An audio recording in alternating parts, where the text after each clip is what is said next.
오늘도 함께 예배한 저와 여러분들에게 우리 주 예수 그리스도의 은혜와 축복과 평강이 충만하시기를 주님의 이름으로 축복합니다.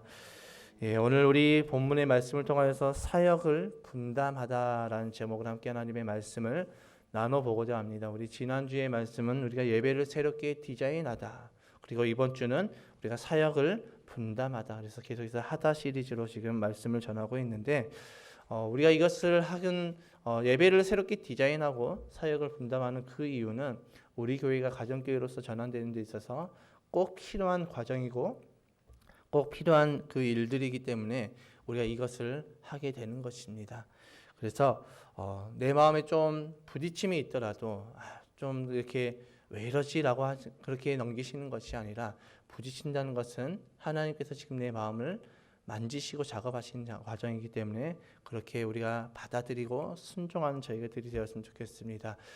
그리고 이제 다음 주에 저희가 이제 예배팀이 모여서 이제 예배를 새롭게 디자인하고 준비하면은 아마 5월 첫 주나 5월 둘째 주쯤부터 우리가 새롭게 디자인된 그 예배를 드려질 것 같습니다. 그렇게 되면 우리가 이제 자리도 그때 함께 배치를 바꿔야 되는데, 저희가 이제 팻말을 놔둘 것입니다. 목장 1목장, 2목장, 실버 목장 이렇게 팻말, 아직 목장의 이름이 정해지지 않았기 때문에 그렇게 진행을 하면 그 줄에 저희가 좀 분산해서 자리를 앉아주시면 되겠습니다. 여러분, 섬김이 우리에게 주는 느낌이 어떠합니까? 섬김이라는 그 단어, 섬김이 나에게 주는 단어는 어떠합니까? 대부분의 사람들에게는 부정적인 느낌을 받습니다. 섬김은 우리에게 부정적인 느낌을 줍니다. 왜일까요? 왜 우리에게 섬김이라는 단어가 우리에게 부정적인 느낌을 줄까요? 우리나라 정서상 양반과 쌍놈의 개념 때문에 우리는 섬김이라는 그 단어가 우리에게 부정하고 좀 불편하게 다가옵니다. 그렇기에 남을 섬긴다는 것에 대한 부정적인 생각을 많이들 갖고 있습니다. 내가 왜 저 사람을 섬겨야 되지? 내가 뭐가 부족해서 저 사람을 섬겨야 돼? 이런 생각들을 하게 됩니다.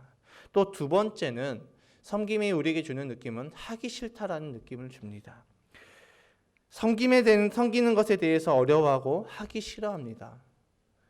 마땅히 섬김을 받을 만한 위치에 있는 사람을 섬겨라는 것은 누구나 다 할 수 있습니다. 그러나 나와 비슷한 동급 혹은 나보다 좀 밑에 있는 사람들을 우리가 섬긴다는 것은, 이것은 별개의 문제입니다. 예를 들어서 나의 친구나 내 동생이 나에게 어느 날 갑자기 물 좀 떠와 라고 이야기한다면, 그 소리를 듣고 기쁨으로, 그래 내가 너를 섬기게 하고 기쁨으로 물 떠다 줄 사람이 얼마나 있겠습니까? 네가 떠먹어라고 이야기를 하지 않겠습니까? 네 손이 없냐 발이 없냐, 네가 떠먹어라고 하지 않겠습니까? 심지어 자녀가 시켜도 때로는 기분이 나쁠 때가 있는데, 나와 동급 혹은 아랫사람이 시키는 것을 우리가 순종하며 섬긴다는 것은 굉장히 어려운 일입니다. 왜일까요? 왜 우리에게 이렇게 섬김에 대한 부정적인 그 느낌, 또 하기 싫다라는 그 느낌이 우리에게 다가올까요? 우리는 대부분 기본적으로 대접을 받고 싶고 섬김을 받고 싶어 합니다.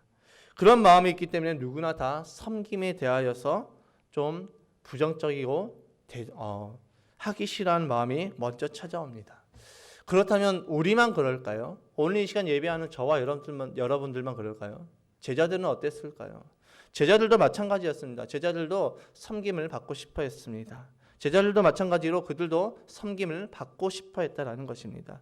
그래서 제자들의 어머니가 예수님을 찾아왔습니다. 예수님을 찾아와서 이렇게 간청하지요. 본문 우리 20절의 말씀을 함께 읽겠습니다. 본문 20절의 말씀 시작. 그때 세베대의 아들들의 어머니가 아들들과 함께 예수께 다가와서 절하며 무엇인가를 청하였다. 아멘. 여러분, 오늘날로 따지면 예수님 사관학교에 치맛바람이 분 것입니다. 세베대의 아들들, 즉 야고보와 또 요한의 어머니가 예수님께 찾아왔습니다. 그리고 무엇인가를 청했다라고 말씀하고 있습니다. 무엇을 청했을까요? 본문 21절의 말씀을 함께 읽겠습니다. 21절 시작. 예수께서 그 여자에게 물으셨다. 무엇을 원하십니까? 여자가 대답하였다. 나의 이 두 아들을 선생님의 나라에서 하나는 선생님의 오른쪽에 하나는 선생님의 왼쪽에 앉게 하여 주십시오. 아멘. 어머니의 요구는 한마디로 이것이었습니다. 예수님 당신이 왕이 되시면 한 명은 국무총리로, 한 명은 비서실장으로 세워주시기 바랍니다. 왜 요한과 야고보의 어머니는 이런 것을 예수님께 요청했을까요?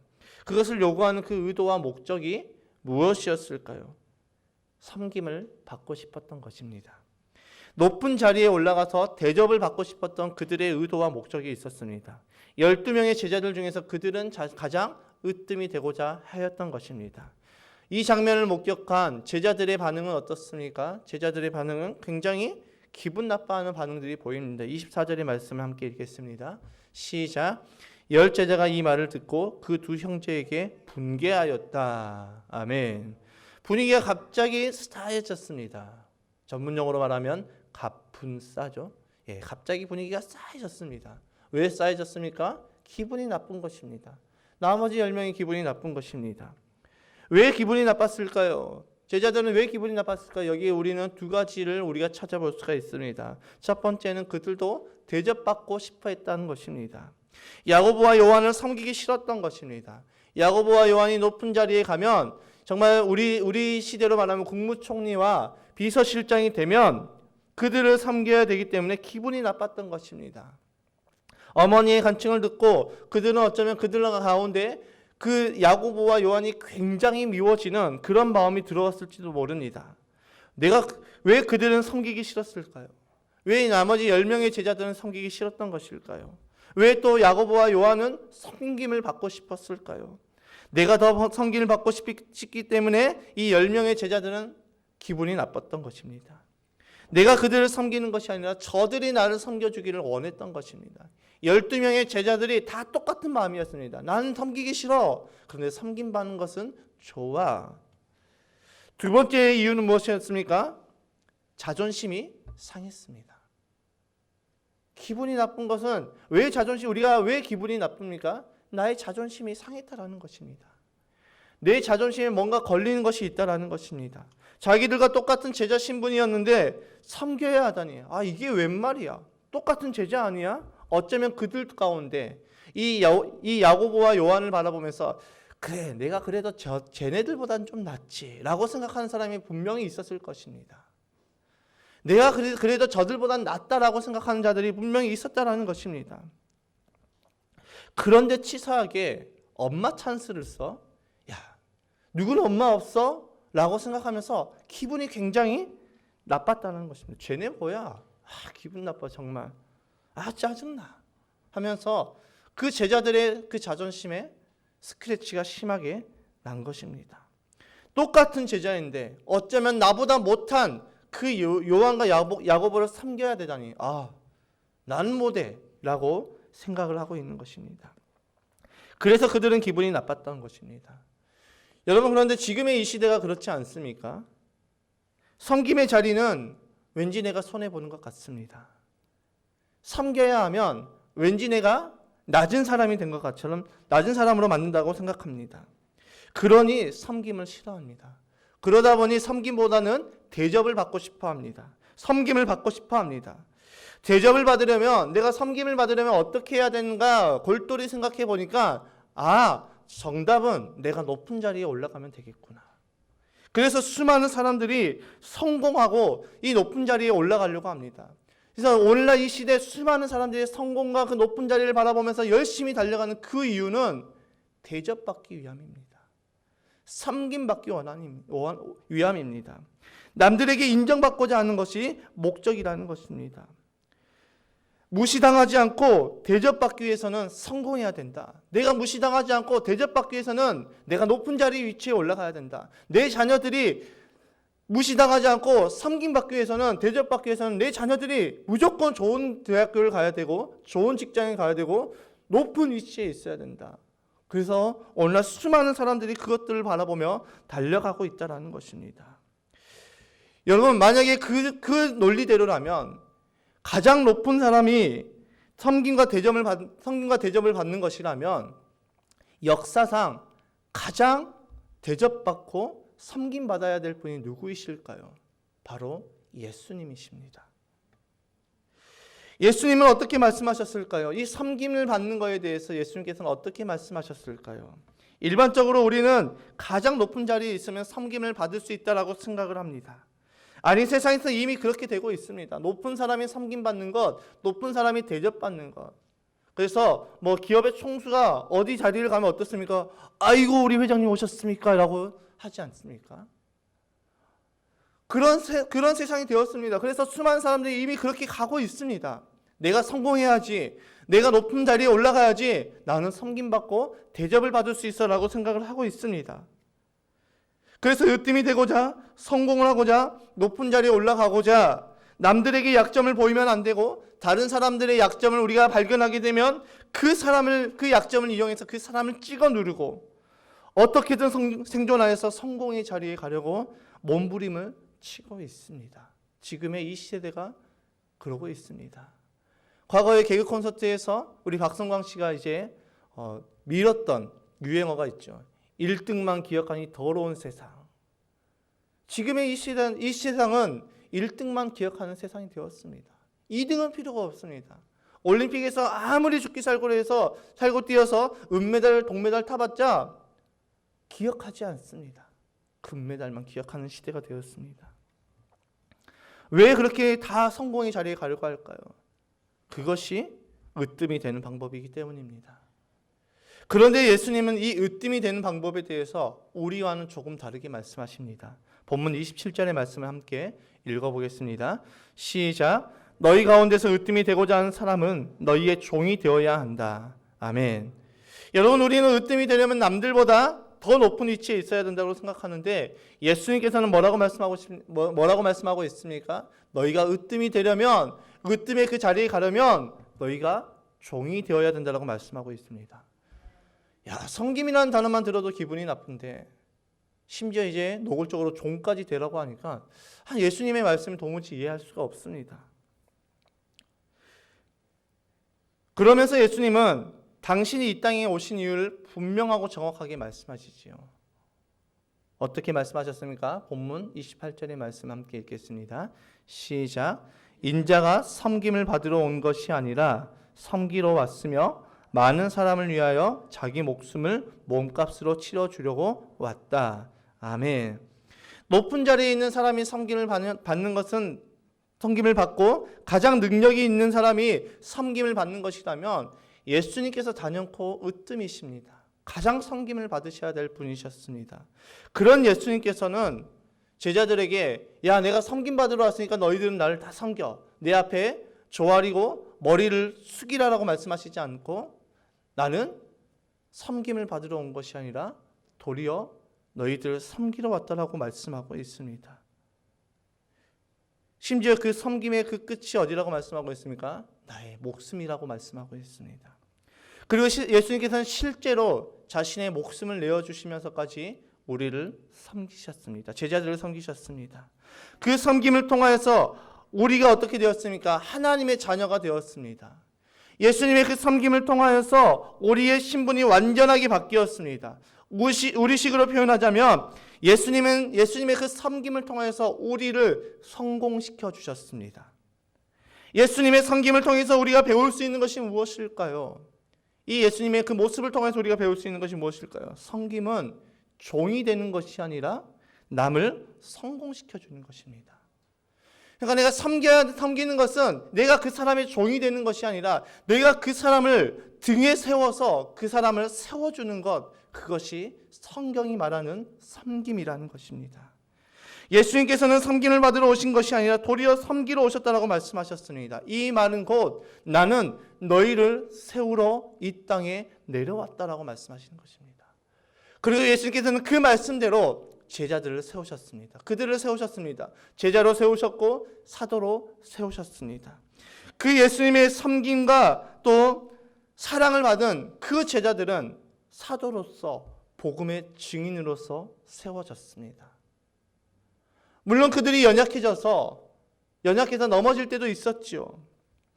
그러나 예수님은 그 넘어진 제자들을 향하여서 한 번도 다그치지 않으시고 나무라지 않으셨습니다. 여러분, 우리는 어떠합니까? 자녀들이 조금만 실수해도 그 실수가 너 왜 이렇게 했어 하지 않습니까? 남편이 신앙적으로 조금만 무너져도 당신 왜 그래? 라고 다그치지 않습니까? 아내가 신앙적으로 조금만 미숙해도, 아내가 그 삶 가운데 조금만 미숙해도, 요리를 조금만 못해도 국물 한번 떠먹으면서 에이씨 안 먹어 이러진 않습니까? 예, 요즘은 그러면 쫓겨난다고 합니다. 예. 예전에 예. 저는 그 시대를 살아보지 못해서 예. 가끔 부럽기도 합니다. 예. 우리는 그렇지 않습니까? 그런데 예수님께서는 제자들을 향해서 한 번도 나무라시거나 다그치지 않으셨습니다. 심지어 예수님께서는 제자들을 한 번도 비교하시지 않으셨습니다. 야, 베드로는 이게 잘 되는데 야, 요한 너는 좀 뭐하냐? 이렇게 말씀하시지 않았습니다. 그런데 우리는 어쩝니까? 늘 비교하고 있지 않습니까? 늘 자녀들을 비교하고, 늘 교회를 비교하고, 목사님들을 비교하고, 성도들을 비교하고 있지 않습니까? 예수님께서는 제자들이 실수하고 넘어져도, 때로는 무너져도 그들을 언제나 사랑으로 섬기시고 가르치셨습니다. 그 사랑과 섬김을 통해서 예수님께서는 제자들을 온전히 세우셨고, 그들이 사도가 되어서 수많은 제자들을 만들고 순교하고, 그 과정을 통하여서 오늘날 지금 이 시간까지 복음이 우리에게 전파가 되었던 것입니다. 여러분, 섬김은 종이 되는 것이 아니라 남을 성공시키는 것입니다. 남을 성공시켜 주려면 어떻게 해야 될까요? 실력이 있어야겠지요. 실력이 있어야 남을 성공시켜 주는 것이죠. 우리가 세상적인 지위를 갖고 세상에서 성공을 해야 할 이유가 바로 여기에 있는 것입니다. 내가 성공을 해야 되는 그 이유, 내가 세상적으로 높은 지위에 올라가야 되는 그 이유는 내가 좀 이 땅에서 잘 먹고 잘 살면서 남들에게 대접받고 섬김을 받고자 하는 그 이유가 아니라, 우리가 그렇게 성공해야 될 이유, 우리가 그 높은 자리에 올라가야 될 이유, 우리가 실력을 갈고 닦아야 될 그 이유는 나의 섬김을 통해서 누군가를 세워주기 위함이라는 것입니다. 남을 섬기고 그 사람을 성공시켜주는 것, 그 사람을 높여주는 것이 우리가 이 땅에서 실력을 갖춰야 될 이유이고, 우리가 이 땅에서 성공해야 될 이유이고, 우리가 이 땅에서 높은 자리에 올라가야 될 이유라는 것입니다. 예수님께서 그렇게 하셨습니다. 가장 높은 자리에서 이 땅에 내려오셨고, 가장 높으신 왕이시면서 제자들을 섬기셨습니다. 그 섬김을 통하여서 예수님께서는 제자들을 세우셨습니다. 여러분, 우리 그리스도인의 삶의 목적이 무엇입니까? 바로 예수님을 닮아가는 삶입니다. 예수님의 성품이 순종과 섬김이었기 때문에 우리도 어떻게 해야 됩니까? 순종과 섬김의 삶을 살아가야 되는 것입니다. 이 섬김을 통해서 우리는 사람을 세워나가는 것입니다. 그렇기 때문에 우리는 실력을 갈고 닦아야 됩니다. 그리고 우리가 진짜 섬길 수 있도록 우리의 자존심, 우리의 자아를 꺾어야 됩니다. 우리는 기본적으로 섬김을 받고 싶어하고 대접을 받고 싶어하지 섬기고 싶어하지 않습니다. 왜일까요? 우리에게 자존심과 자아가 있고 그 자존심과 자아가 꺾이지 않았기 때문입니다. 그렇기에 우리는 섬기기 위해서 연습을 해야 되는 것입니다. 그 연습이 무엇입니까? 섬기기 위해서 우리가 연습을 해야 되는데 그 연습은 바로 사역의 분담입니다. 제가 부교육자 때 큰 교회에서도 사역을 해보고 작은 교회에서도 사역을 해봤습니다. 큰 교회와 작은 교회에서 제가 다 사역을 하면서 한 가지 공통점이 발견되었습니다. 큰 교회에서도 그렇고 작은 교회에서도 똑같은 모습이 발견되었습니다. 그것이 무엇이냐면, 큰 교회든 작은 교회든 소수의 정예 멤버가 일꾼이 되어서 사역을 감당하면서 교회를 이끌어 나간다는 것입니다. 교회 성도수의 전체의 약 10%에서 20% 정도 되는 그 인원이 교회의 모든 사역을 감당하면서 고군분투한다는 것입니다. 그 외에 80에서 90% 되는 그 인원들은 어떻게 할까요? 그냥 교회만 왔다 갔다 하면서 예배만 드립니다. 작년이 1,000명이 넘는 교회에서 사역을 하면서 제가 봤는데 연말이 되면 교회에 일꾼을 세울 사람이 없어서 전도사님들이 안절부절하고 있습니다. 사람이 1000명이 넘는데, 어른들이 1000명이 넘어가는데 교회에 일할 사람이 없다라는 것입니다. 아이러니하죠. 이 말은 곧 무엇을 의미합니까? 교회에 구경꾼들이 많다라는 것입니다.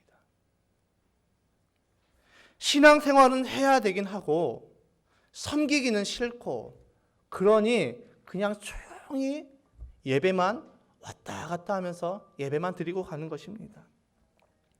그러다가 전도사님 그 레이더에 딱 걸려서 이제 그분에게 전화해서 성도님 다음 내년도에 이것 좀 사역을 좀 부탁드립니다 하면 펄쩍 뜁니다. 저 그 사역 맡기면 저 교회 떠날 거예요. 아주 교회 떠난다는 말이 무기가 돼서 이 사역자들을 압박합니다. 그래서 결국 전도사님이 그 일을 맡기지 못하고 또 일을 맡고 있는 사람, 또 사역을 열심히 하고 있는 사람에게 미안한데 이거 하나만 더 맡아주면 안 될까? 사정사정해서 그 사역을 맡깁니다. 그러다 보니 교회의 수많은 사람들이, 수많은 성도들이 10년이 지나도 20년이 지나도 신앙의 성장은 없고 20년, 30년 내 생명 다하는 그날까지 사람 한 명 제대로 세워보지 못하고 그냥 소천하는 경우가 많이 있다는 것입니다. 그리고 사역을 감당했던 소수의 인원들은 어떻게 될까요? 소수의 인원들은 번아웃이 되어버립니다. 영적으로 탈진해버립니다. 그래서 결국 교회를 떠나거나 아무것도 하지 않고 사역의 일선에서 아예 뒤로 물러나 버립니다. 그러면 교회에서는 또 다른 한 사람을 컨택해서 그 사람에게 사역을 몰아줍니다. 또 한 명 지쳐서 떨어져 나가면 또 다른 사람을 선택해서 사역에 몰빵을 해줍니다. 그렇게 계속해서 악순환이 반복되어집니다. 작은 교회는 뭐 말할 필요도 없겠죠. 큰 교회가 그러는데 1000명 넘는 교회들이 그렇다는데, 한 작은 교회는 한 사람이 몇 개씩 사역을 감당합니다. 제가 과거 백학교회에서 제가 전도사로 사역을 하는데, 사역을 하면서 보니까 우리 교회도 연말이 되면 이제 내년도 사역자들을 이렇게 세워 나갑니다. 그런데 그 사역자들 다 뽑아서 이제 명단을 딱 보니까 그 명단 안에 한 사람의 이름이 7군데에 들어가 있는 것을 발견했습니다. 그러니까 그 사람이 1년 동안 7개의 사역을 감당하는 것입니다. 이렇게 되면 영적으로 탈진하는 것은 시간 문제이죠. 그런데 어떤 사람은 하나의 사역도 감당하지 않는 사람들도 있습니다. 여러분, 우리 교회는 이제 사람을 세우는 교회가 되기로 작정하였습니다. 여러분, 우리 교회는 이제 영혼을 구원해서 제자 삼는 교회로 되기로 작정하였습니다. 그러기 위해서는 우리 교회와 우리 모든 성도님들의 그 삶의 그 체질은 섬김의 체질로 바뀌어야 됩니다. 섬김이 기본이 되어야 됩니다. 이 섬김이 기본되기 위해서는 사역의 분담이 일어나야 됩니다. 한 사람이 7, 8개씩 사역을 감당하면 무너질 수밖에 없습니다. 이렇게 하는 것이 아니라 1인 1사역을 감당해야 됩니다. 그래도 사역을 우리 모두가 다 하나씩 맡았는데도 불구하고 인원이 부족해서 사역이 또 남는다면 그 사역을 또 한 사람에게 또 여러 개 주는 것이 아니라 분담을 해줘야 되는 것입니다. 제가 오늘 오전에 너무 바빴습니다. 말씀을 막 정리하고 또 시간이 돼서 차량 운행을 갔다가 와서 또 예배 PPT를 만들다가 기도받을 시간이 돼서 기도받으러 갔다가 또 다시 올라와서 또 PPT를 또 마무리하고 방송 장비를 또 녹화를 하고 방송 송출을 하고 정신없이 보내다가 제가 9시 30분부터 정신없이 이 일을 하다가 9시 30분부터 11시까지 설교문을 제대로 보지 못하고 그대로 올라왔습니다. 왜 이렇게 됐을까요? 모든 사역에 이 교회에서 이루어지는 사역의 대부분이 저에게 많이 집중되었다는 것을 말해주는 것입니다.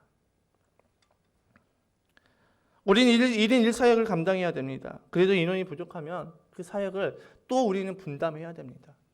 그래서 한 사람이 7, 8개씩 사역을 감당하는 것이 아니라 뭐 1인 2개, 3개, 뭐 어떤 분들은 1개, 그런 식으로 사역을 분담해서 우리는 이 사역을 감당하고, 그래야 우리 교회는 섬기는 교회로 바뀌며 우리 교회는 사람을 세우는 교회로 바뀌어지는 것입니다. 제가 부목사를 하다가 담임 목회를 시작한 지 이제 3년 차가 되었습니다. 처음 부목사에서 담임 목사가 되었을 때 가장 힘든 것은, 물론 담임 목회 사역이 다 힘듭니다. 전반적으로 다 힘듭니다. 그런데 그 중에서 단 하나를 뽑으라고 한다면 설교가 너무 많은 것입니다. 2019년에 제가 이제 1월에 제가 이제 부임하여서 첫 주 사역을 감당하는데, 첫 주에 제가 설교를 일주일에 11편을 설교를 했습니다. 별로 안 놀라시네요. 여러분들은 능력이 뛰어나서 뭐 11개 정도야 뭐 껌이지 이렇게 생각하시는 건 아니시겠죠. 예. 설교를 11편을 준비했다는 것은 하루에 1개 이상의 설교를 계속해서 준비해 나가야 된다는 것입니다. 일주일이 7일인데 11개의 설교를 준비를 해야 되는 것입니다. 이것은 설교를 준비하는 개념이 아닙니다. 설교에 쫓겨다니는 것입니다. 설교에 쫓겨서 설교 한 편 겨우 만들어서 하나 또 하고, 또 끝나면 또 설교 한 편 또 겨우 만들어서, 이렇게 해야지 일주일에 11편의 설교가 가능해지는 것입니다.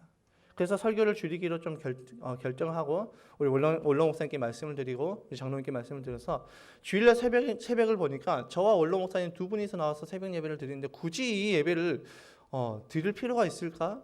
원로 목사님 앞에서 저 1대1로 이게 설교를 한다는 게 얼마나 부담스러운지 아십니까? 예. 그렇게 부담스러운 것들을 일단 좀 뺍시다 해서 주일 새벽을 이제 자유기도회로 바꿨습니다.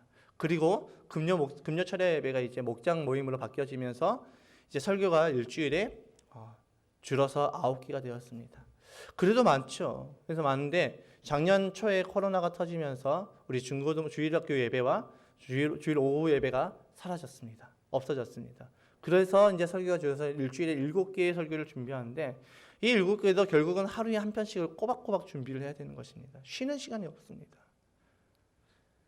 매일 일어나서 교회에 나와서 조그만 그 한 평 남짓한 그 책상 앞에 앉아서 하루 종일 거기 앉아서 말씀이 또 생각나면 말씀을 또 정리하고, 또 이제 컴퓨터 좀 또 하다가 또 말씀이 생각나면 또 말씀 정리, 이런 삶이 계속해서 반복이 되니까 저도 지쳐가더라고요. 그래서 제가 이제 저희 원로 목사님과 또 이제 협동 목사님께 좀 부탁을 드렸습니다. 목사님, 제가 이렇게 설교가 많다 보니까 주일 연합 예배에 그 설교에 제가 집중할 수 있는 시간이 많이 분산되어지고 있습니다. 그래서 목사님들께서 좀 제가 월요일 새벽과 목요일 새벽을 준비하는 것이 좀 많이 부담이 되니 목사님께서 좀 맡아주시면 어떻겠습니까? 라고 부탁을 드렸더니 이 두 분의 목사님께서 흔쾌히 맡아주겠다라고 말씀하셨습니다. 그래서 저의 설교의 그 부담이 많이 줄었고, 저는 이제 주일 연합 예배를 더욱 잘 준비할 수 있는 그 시간들이 생겨났습니다. 또 가정교회로 전환하면서 저희는 목자와 목녀를 세우는데 굉장히 어려움을 겪고 있었습니다. 목자와 목녀를 세워야 가정교회가 시작이 되는데, 이 목자와 목녀가 또 부담스럽기 때문에 쉽게 나서서 하신다는 분들이 안 계셨습니다. 저도 역시 제 입장에서도 마찬가지로 이 한번 목자와 목녀를 세우면 평생을 하셔야 되는데 쉽게 권면할 수가 없었습니다. 그래서 고민하면서 기도하는데 어느 날 갑자기 우리 장로님 부부가 저희를 찾아왔습니다. 그래서 장로님 부부가 이제 목사님, 저희가 목자와 목녀로 섬기겠습니다라고 말씀을 해주셨습니다. 그 당시 우리 목녀님 같은 경우는 암 투병 상황이었기 때문에 괜찮겠습니까? 라고 하니까 목녀님께서 괜찮습니다, 할 수 있습니다 라고 하셔서 목자와 목녀로 섬겨주셨습니다. 그리고 이제 저희 실버 목장에 관해서는 제가 이제 원로 목사님과 사모님께 이제 부탁을 드렸습니다. 목사님, 사모님, 저희가 이제 실버 목장을 해야 되는데 이 실버 목장을 좀 목사님과 사모님께서 맡아주실 수 있겠습니까? 라고 정중하게 부탁을 드리자 이 원로 목사님과 사모님께서 흔쾌히 그 사역을 감당해 주시겠다라고 해주셨습니다. 두 분의 우리 장로님 부부와 우리 원로 목사님 부부가 이 사역을 목자 사역을 또 분담해 주었기 때문에 지금 우리 교회는 가정교회로 전환하여서 한 걸음씩 나아갈 수가 있었습니다. 만약 이 두 가정에 우리 이 장로님과 목사님 부부가 이것을 결단해 주지 못했다면 우리는 여전히 가정교회 해야 되는데라고 생각만 하고 있었을 것입니다. 그런데 네 분의 섬김을 통하여서, 네 분의 그 사역의 분담을 통하여서 지금 우리 교회는 가정교회로 전환이 되고 잘 천천히 세워져 나가고 있는 것입니다. 이제 우리는 어떻게 해야 될까요? 사역 분담 다 했네라고 생각할 수 있겠지만 이제 우리 교회는 우리 교회에서 이루어지는 일반적인 사역을 우리는 분담해야 됩니다. 여러분, 사역이라고 하면 많은 분들이 사역에 대해서 부담을 가지고 있습니다. 왜 그럴까요? 사역은 왜 부담스럽다고 생각을 할까요? 사역이라면 대부분 우리는 큰 사역들을 생각합니다. 뭐 설교, 찬양, 교사 등등 이런 것들을 생각합니다. 그런데 사실 그것이 아닙니다. 사역은 교회에서 이루어지는 모든 일들이 다 사역입니다. 그래서 우리는 이 사역을 분담해야 되는 것입니다. 우리가 구경꾼으로 교회를 오래 다닌다고 해서 우리의 신앙이 성장되었지 않습니다. 우리가 교회에서 일 사역을 감당하고 또 목장에서 일 사역을 감당할 때 우리는 교회와 목장을 사랑하게 되고 또 교회와 목장은 건강하게 세워지고 목사는 기도와 말씀에 더욱 집중할 수가 있고 성도는 그 신앙이 더욱더 성숙해질 수가 있다라는 것입니다. 어쩌면 우리 모두에게 교회 사역을 한 가지씩 감당이라는 것은 좀 어떤 분들에게는 부담스러울 수 있습니다. 안 그래도 바쁜데 교회 사역까지 하라고 하면 또 바쁜데 라는 그런 부담감이 올 수도 있습니다. 그러나 나 한 사람이 사역을 감당함으로 나의 섬김을 통하여서 누군가가 분명히 세워진다라는 그 사실을 잊지 마시기를 주님의 이름으로 축복합니다. 내가 사역을 감당함으로 목사인 저는 여러분이 사역을 감당해 주심으로 목사인 저는 시간이 생기고 그 시간에 말씀과 기도에 집중하여서 저는 영적으로 더욱 성장이 됩니다. 다시 말하면 여러분의 그 사역의 분담과 그 섬김을 통해서 목사인 저를 세워나가시는 것입니다. 또 저는 벌어진 그 시간을 가지고 혼자서 그냥 즐기면서 보내는 것이 아니라 그 시간에 말씀과 기도에 전무하여서 집중하여서 제가 선포된 그 말씀을 통해서 여러분들이 또 은혜를 받고 그 은혜 가운데 믿음으로 헌신을 결단하여서 여러분들의 여러분의 그 믿음이 더욱더 성장이 되어지는 것입니다. 그래서 여러분들의 섬김을 통해서 제가 세워지고 저의 섬김을 통해서 여러분들이 세워지는 것입니다. 또 말씀과 기도에 집중해서 전하는 말씀을 통해서 여러분의 신앙도 성장이 되어지는 것입니다.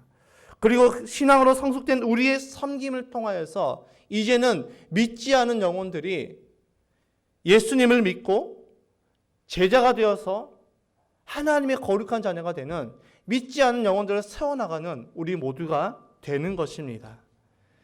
여러분, 신앙은 곧 우리를 개혁하는 것입니다. 우리는 본질적으로 대접을 받고 싶고 섬김을 받고 싶어 합니다.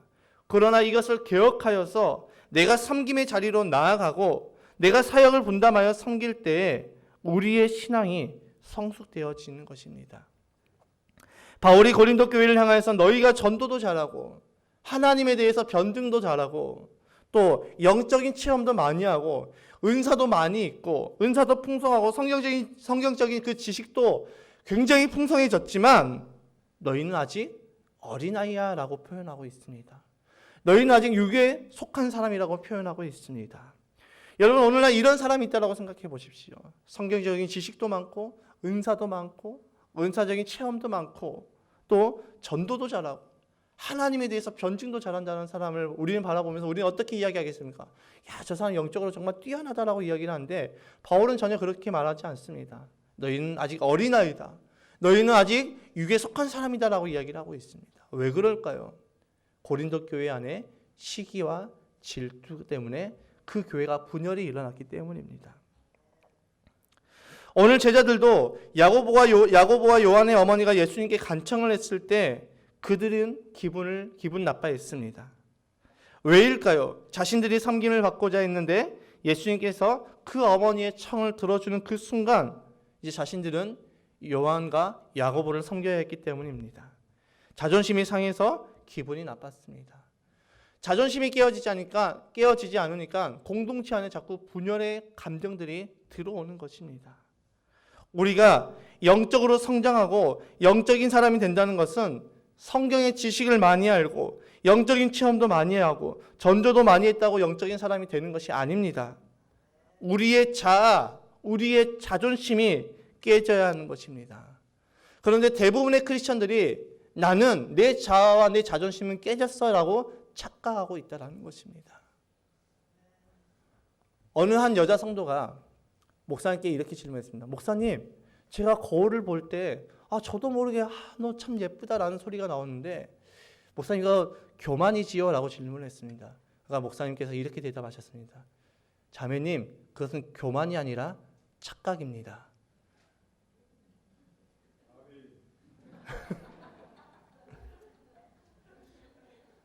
우리 수많은 그리스도인들이 그렇게 착각하고 있다는 것입니다.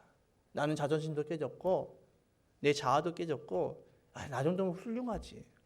나 정도면 충분하지. 그런데 그것은 착각이라는 것입니다. 저 역시 그랬습니다. 저 역시 제 자존심과 제 자아가 다 깨졌다고 생각을 했습니다. 최근에 우리 1층과 또 층간소음 마찰이 생기면서 저의 입장에서는 굉장히 기분이 나빴습니다. 저의 입장에서는 할 수 있는 것들을 다 했습니다. 많은 돈을 들여서 매트도 다 깔고 아이들을 늘 조심시키고 있지만은 여전히 1층에서 천장을 이렇게 두드리는 그 소리를 들을 때마다 기분이 나쁘더라고요.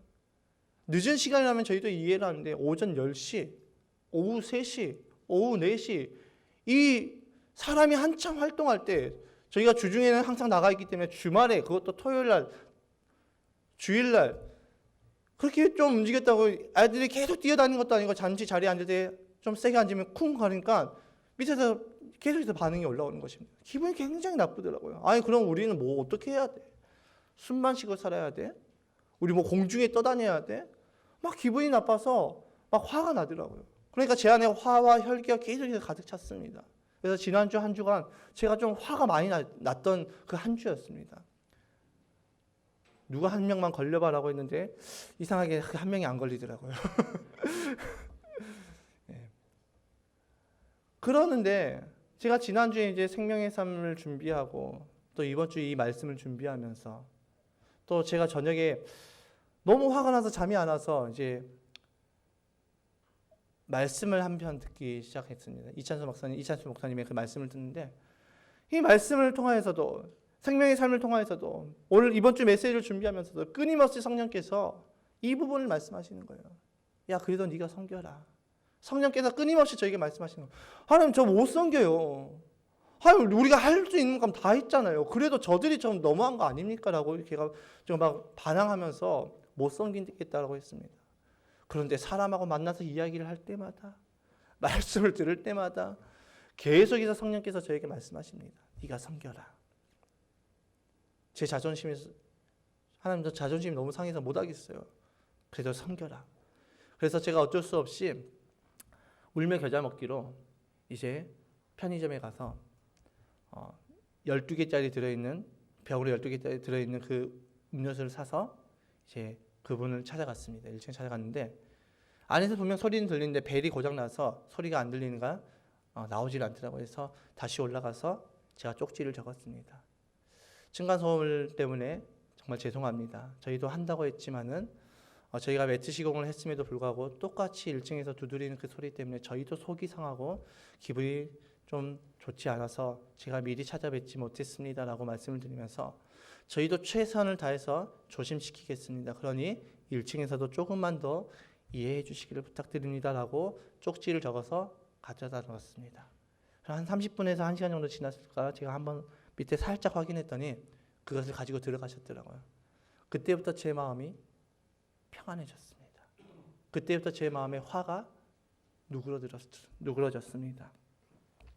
그 섬김을 통하여서 저의 자존심과 저의 자아가 깨졌던 것입니다.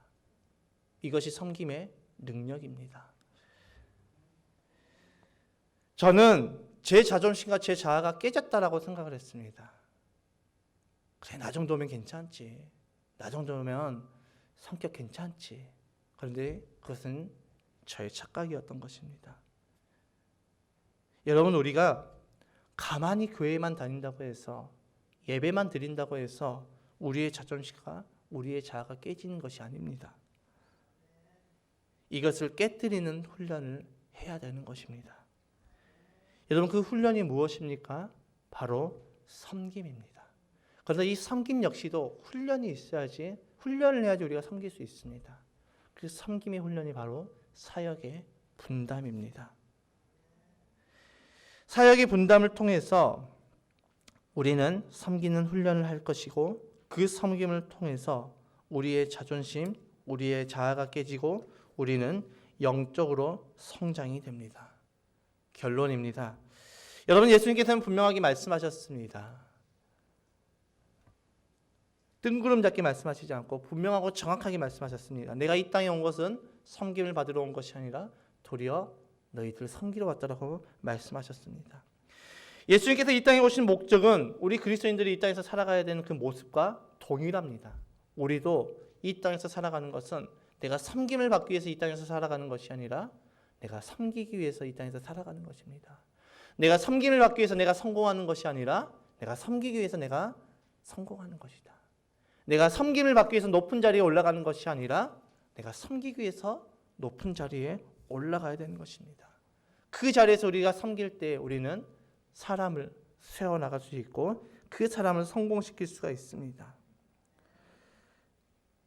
그런데 나의 자존심, 나의 자아가 살아있는 한 우리는 섬길 수가 없습니다.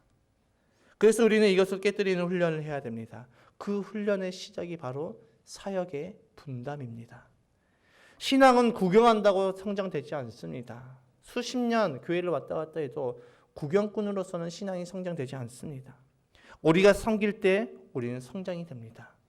우리가 사역을 분담할 때 우리는 섬기는 훈련을 하게 되는 것이고 그 훈련을 통해서 우리는 어디에 있든지 섬기는 사람으로, 섬기는 체질로 바뀌게 되는 것입니다. 우리 교회는 앞으로 수많은 사람들을 섬겨야 되는 교회입니다. 우리만 섬기는 것이 아니라 앞으로 다가올 수많은 영혼들, 하나님께서 보내주실 그 수많은 영혼들을 우리는 섬겨야 됩니다. 그런데 우리가 준비되어 있지 않고 우리가 훈련되어 있지 않으면 우리는 결코 섬길 수가 없습니다. 그렇게 되면 하나님께서도 영혼을 보내주시지 않습니다. 사역의 분담은 우리 교회의 체질을 바꾸는 것뿐만 아니라 나의 모습이 예수님을 닮아가는 훈련의 첫 시작입니다. 섬김은 연습하지 않으면 절대 할 수가 없습니다. 그래서 연습할 수 있는 기회를 여러분께 드리려고 합니다.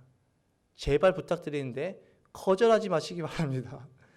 제가 이거 드렸는데 싫어요 라고 하시면은 저도 난감해지고 거절하시는 분도 난감해지고 서로 얼굴이 참 이렇게 민망해지는 그런 일들을 하는 것이 아니라 이 시간 우리 예배하는 우리 모두는 1인 1사역, 교회에서 1사역, 목장에서 1사역을 분담하며 나아갑시다.